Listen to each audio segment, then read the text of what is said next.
भी पेंटिंग्स हैं ये असल में इबलीस को ही अकीदत पहुंचा रही हैं, और ये बात इबलीस ने की भी। अब मैं आपको वाकया सुनाता हूं रॉजर मार्नो का। 3 घंटे की डॉक्यूमेंट्री है, उसका नाम है trip to supernatural. Roger Morneau American navy में एक बंदा था, वो खुद ये वाकया सुनाता है इंटरव्यू देते हुए। कहता है कि एक दफ़ा वर्ल्ड वॉर 2 के बाद जब अमेरिका कामयाब हुआ दूसरी जंग अजीम के बाद, तो मेरा जो कमांडर इन चीफ था नेवी का, उसने मुझे बुलाया। उसने कहा कि रॉजर, क्या तुम अपने मरे हुए माँ बाप से मिलना पसंद करोगे? तो मैंने कहा ये क्या बात हुई, मरे हुए माँ बाप से भी कोई मिल सकता है? उसने कहा हाँ मिल सकता है, मैं तुम्हें मिलवाऊंगा, मैं तुमसे बहुत खुश हूँ। तो उसने हंस के बात टाल दी। तो उसके बॉस ने कहा कि देखा तुम घबरा रहे हो, तुम डर रहे हो।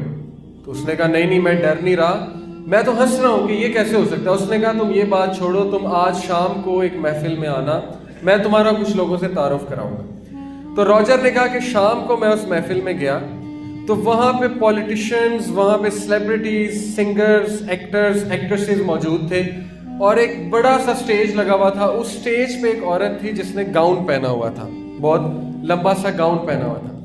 अच्छा, ये चीज़ें सिर्फ कहानियाँ नहीं है, क्योंकि इन पे मूवीज़, ये देखें, ये एक मूवी का सीन, इन पे मूवीज़ बनाई है हॉलीवुड ने। अब वो बिला वजह तो कोई मूवी उठा के नहीं बना देंगे ना, ये मूवी में दिखा रहे हैं कि ये देखें गाउन में एक शख्स है और सारे उसको सजदा कर रहे हैं और ये एक रिचुअल हो रहा है। तो उसने इसी तरह एक औरत को देखा, लंबी सी औरत, उसने गाउन पहना हुआ था और वो लोगों की ख्वाहिशात पूरी कर रही थी। लोग उसके पास कोई ख्वाहिश लेकर आते थे, वो कहती थी ठीक है।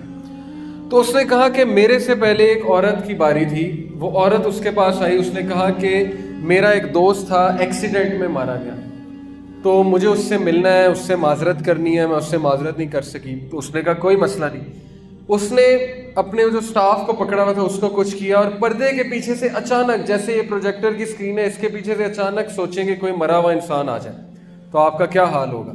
तो कहता कि मैंने अपनी आंखों से देखा कि उसका दोस्त उसके सामने आ गया मरा हुआ, और हम सब कांप गए कि ये क्या हुआ है। तो वो औरत भी बड़ा परेशान हुई, उसने फिर उससे बातचीत की। कहता फिर मेरी बारी आई, अब मैं भी थर थर कांपूं कि अब मैं क्या कहूँ। तो मैंने कहा कि मैं यहाँ इसलिए आया हूँ कि मैं अपने मरे हुए माँ बाप से मिलना चाहता हूँ, उनको देखना चाहता हूँ। उसने कहा कोई मसला नहीं। उसने जो है इसी तरह कुछ किया, और पर्दे के पीछे से हवा का एक झोंका आया और उसके माँ बाप सामने आके खड़े हो गए। तो उसने कहा कि मेरे तो पैरों तले ज़मीन निकल गई कि ये क्या हुआ है। और फिर मैंने जब उनसे बात की, वो वाकई मेरे माँ बाप